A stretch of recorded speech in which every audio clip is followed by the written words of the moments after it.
problem that I have, I think the police did what they were supposed to do. They came in, they came through the door, they arrested him. He's bonded out since.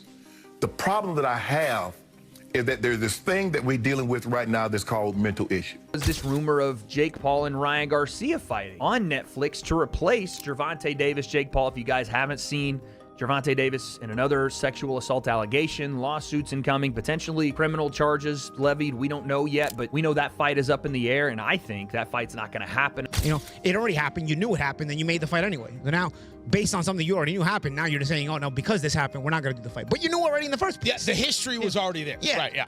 And for this particular situation, by the way, mind you, the girl now is coming with a civil suit. Yes. She probably saw that he signed the Jake Paul fight.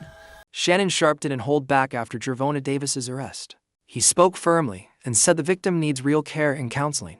He warned that calling it only a mental health issue ignores the pain caused to others. Shannon demanded true accountability, not just sympathy, saying Tank's actions have badly damaged his career and reputation. Protector is the abuser. You lose a sense of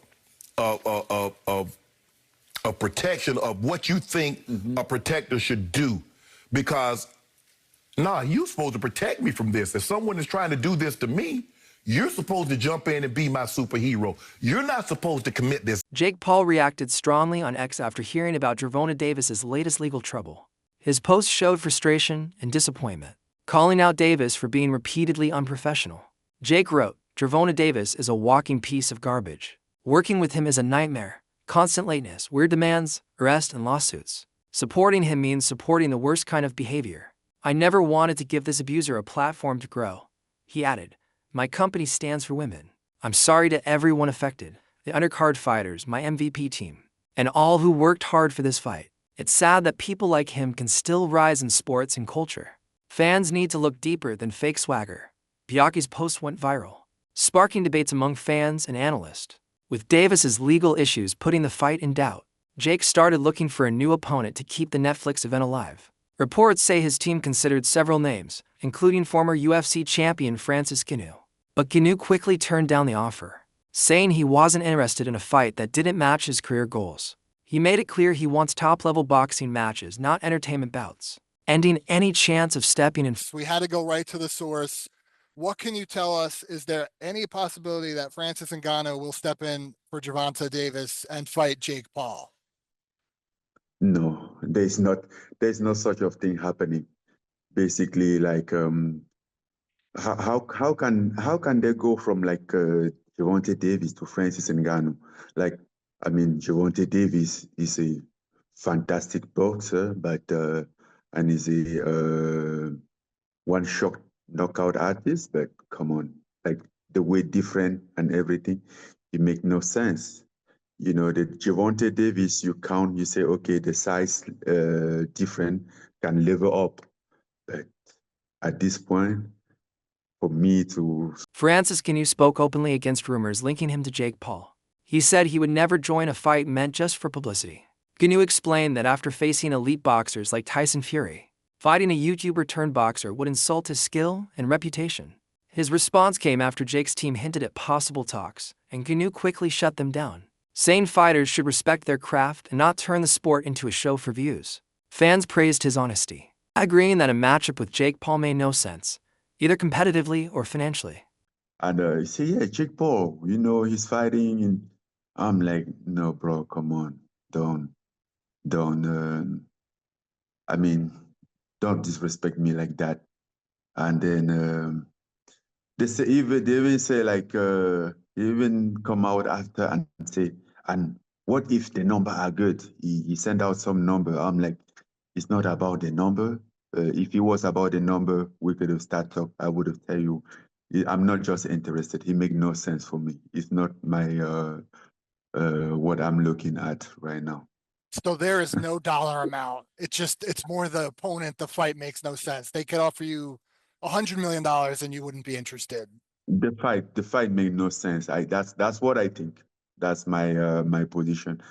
And though I went back, I saw... With Gervonta Davis out, Jake Paul now faces the challenge of finding a big-name opponent. Ryan Garcia's name came up as a possible replacement, but the idea quickly faded. Garcia is signed with Golden Boy Promotions, while Jake works with Netflix under his own promotion. The broadcast and contract conflicts make that matchup nearly impossible. Reports also say Garcia's team has no interest in joining a Netflix event. Jake's camp remains hopeful to find someone famous enough to keep fans engaged, but the limited list of available fighters has made things tough. If that is the route they're going, then it kind of dissuades what I thought may happen, which was this rumor of Jake Paul and Ryan Garcia fighting on Netflix to replace Gervonta Davis. Jake Paul, if you guys haven't seen Gervonta Davis in another sexual assault allegation, lawsuits incoming, potentially criminal charges levied. We don't know yet, but we know that fight is up in the air, and I think that fight's not going to happen, and they're going to either have to move the fight back or they're going to have to look to a replacement or both. I don't know. And the rumor was one of the replacements was talked about and even offered to Ryan Garcia. Well, here is Ryan Garcia's promoter, Oscar De La Hoya, speaking on that rumor and what's next for Ryan. It's happy Saturday. So I wake up to calls from reporters asking me about Jake Paul and Ryan Garcia. Let me just tell you why this fight is not going to happen. Ryan Garcia fights for DAZN, and Jake Paul fights on Netflix. I mean, that's pretty much the bottom line. Golden Boy has a contract with DAZN. Ryan Garcia has a contract with Golden Boy. And that's just the way it is. I mean, this is business. You know, Ryan Garcia is probably going to go on a rant saying, oh, you're keeping me from making money and this and that and fighting. No, you have to go by the law, by the rules. You have a contract with DAZN. You have a contract with Golden Boy. It just doesn't happen that way. So anyway, until next time, we'll see you Saturday for Virgil Ortiz. But again, Ryan Garcia's next fight will be announced by me, who he's fighting, and when he's fighting next. See you guys. It always seems like when Oscar decides to address something with Ryan Garcia, that he's not only addressing us, the people, that he's addressing Ryan Garcia. He's like, through us, telling Ryan, no, you're not fighting Jake Paul, no matter how much you want to fight. That's what it seems like, is like, no matter how much you want to fight Jake Paul, you're not fighting him. I don't even think that was meant for us. I think that was him telling Ryan. And you even hear it there. He's like, oh, Ryan's going to say, I'm keeping him from making money or whatever. But in this case, Oscar is right. If Ryan is signed to Golden Boy and Golden Boy is exclusively signed to DAZN for, fight rights, then Ryan has to fight on DAZN. I think that's pretty reasonable for Oscar. I didn't know that Golden Boy was exclusive to DAZN. I didn't know that was a thing. But if that is... On the Ariel Helwani show, analysts discussed how Gervonta Davis's new lawsuit has severely hurt his public image and career. The case came just 2 months after another legal issue, showing that his troubles aren't going away. Ariel and his panel said this pattern of behavior is damaging not only his boxing career, but also his personal life. They noted that Netflix might back away from hosting the fight with Jake Paul, not wanting to be linked to a fighter facing repeated lawsuits. Jake must now find a replacement quickly to stop the event from collapsing. Aggravated battery, false imprisonment, kidnapping, and intentional infliction of emotional distress. Lawsuit comes 2 months after Davis's previous domestic violence case was dropped by a different ex-girlfriend and the mother of 2 of the boxer's 3 children. I just think MVP is in the business of being the home of women, right? At this point, like, that's a huge part of their identity. What is their identity? It's Jake Paul and women's boxing. That's their identity right now. And they've done a phenomenal job for the women. And so how, with these allegations lingering and now coming to light 2 weeks before, how can you go through with it? And it sounds like they feel the same way.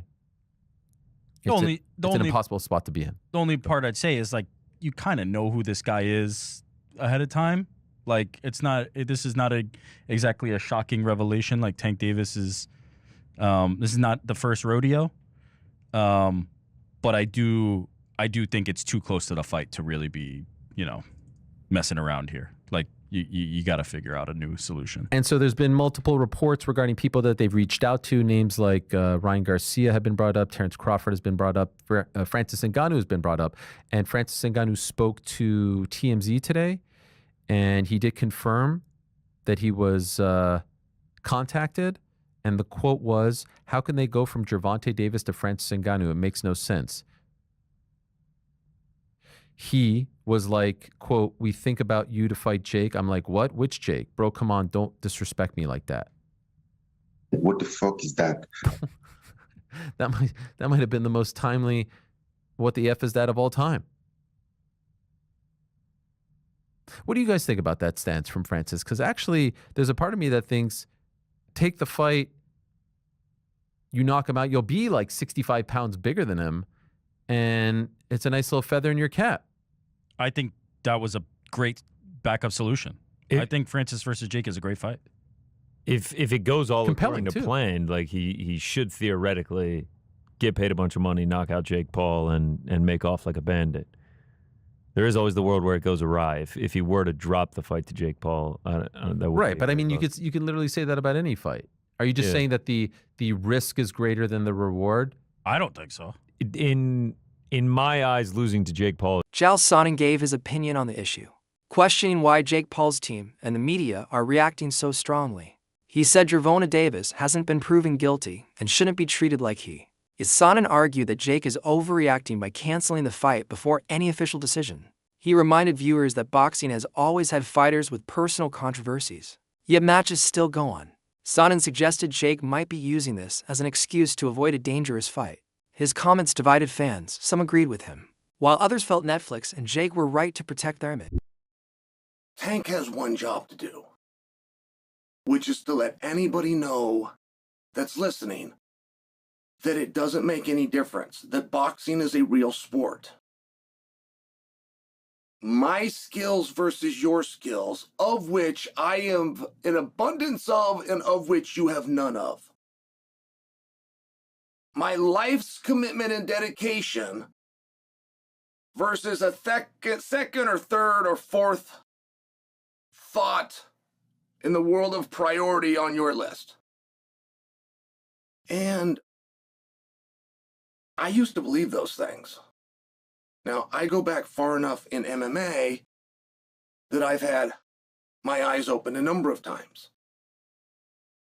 The fact that karate was so incredibly useless, or the fact that Jeet Kune Do was so incredibly useless, like these were not things that I would have bet on when I was in high school. As a wrestler at that time, I would not have assumed that I would fare well in a fight against somebody that knew Kung Fu. We had all been falsely led through Hollywood. Not through competition, not through sport, not through understanding of the game, but just through Hollywood. We were told that those guys were the most dangerous guys. So, we then eventually get up to Conor McGregor versus Floyd Mayweather, which had a weight discrepancy, but it was very small. I mean, I watched him weigh in. I want to say it was like 8 pounds. Rolando Romero quickly offered to replace Gervonta Davis. He posted online saying he was ready within a week to fight Jake Paul. Romero confidently claimed he would knock Jake out and end the talk about Jake being a real boxer. His bold challenge went viral, with fans debating whether the matchup would be fair. Known for his power and outspoken personality, Romero's quick offer showed his hunger to stay active. Jake hasn't replied yet, but Romero's move added excitement and kept fans interested in who Jake might face next. I want to let everybody know I'm going to slap Jake Paul across his face because, first and foremost, man, I'm tired of this YouTube boxing stuff, man. I really am. I am more tired of this YouTube boxing stuff than everyone else, man. Let's make this happen, bro. Bro, I'll be ready in a week. I'll be ready to slap Jake Paul across the face in a week. I will slap Jake Paul across his face. But who cares? I don't care. Roll over Jake Paul 2025, bro. I knocked out another YouTuber. I knocked out. Bro. Jake Paul gets knocked. Analysts from different boxing shows called Jake Paul's criticism of Gervonta Davis hypocritical. They noted the lawsuit against Davis is a civil case, not a criminal one, meaning he isn't guilty by default. Some reminded fans that Jake himself has faced similar accusations in the past. They argued he shouldn't act morally superior when he also has controversies outside the ring. This comparison made the situation more complicated, with many fans questioning Jake's real motive. Some believe canceling the fight was more about public relations than principles. If I thought he did it twice and we forgave him for that and you got better, you seek help and etc., I can, I forgive him for it. Bruh. How you know Jake Paul didn't know that? Jake Paul knew. Jake Paul 100% knew that. September 19th, 2017, arrest warrant, first degree assault. September 14th, 2018, arrested in Washington, D.C. February 1st, 2020, Davis arrested on domestic assault. March 22nd, 2021, indicted on 14 counts allegedly causing a serious crash.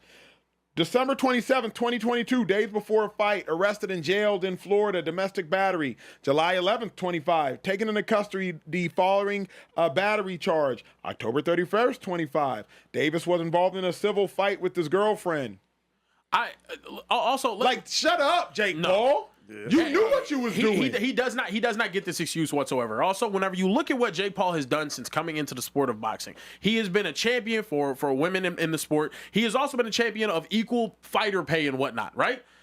All of these different things that he's done. He's gone to Dana White directly for trying to abolish the Muhammad Ali Act that helps out fighters get. He's gone to so many different people. He's an extremely knowledgeable person whenever it comes to the sport that he's hyper obsessed with, and turned his career from a Disney star and a YouTuber into a boxer. He knew about these issues already. Correct. He knew that this was a farcical fight in the first place. Yeah. This is a 7-weight class difference in real boxing. No, absolutely not. It should not have been a fight that was happening in the first place. But even then, after all of these things going on right now, Jake Paul to sit there and act as if you are all high and mighty, Correct. and that I don't want to give this dude a platform to earn money. You were more than happy doing. Paulie Malignaggi also spoke out, criticizing Jake Paul for pretending to be shocked by Gervonta Davis's past. Paulie said everyone in boxing already knew about Tank's controversies, including his past videos and behavior. He pointed out that Jake still signed the contract fully aware of everything. According to Paulie, backing out now and claiming a moral stance is just a way to save face. He said if Jake wanted to look professional, he should have either stuck with the fight or never signed it in the first place. Paulie believes Jake's move is about protecting his image, not standing up for values. I don't know. It's like damn if you do, damn if you don't. He had already had this history. He's trying to be better. And this is something that had already happened in the past. Right? I mean, this was already known when they signed. Yeah, this he fight. wasn't arrested. He did this prior to this being signed, so you already knew this happened. It was regurgitated as a civil suit, but it was already something that everybody knew had happened, but in the past. So it's not like something new happened after he signed the fight. So that's what I don't understand, and that's why I don't want to see that. You know, I don't want to see that the kids still lose out on it that way for that reason. Because I don't know, to me, it doesn't add up. You know, it already happened. You knew it happened, and you made the fight anyway. So now, based on something you already knew happened, now you're just saying, oh, no, because this happened, we're not going to do the fight. But you knew already in the first place. Yeah, the history was already there. Yeah. Right, yeah. And for this particular situation, by the way, mind you, the girl now is coming with a civil suit. Yes. She probably saw that he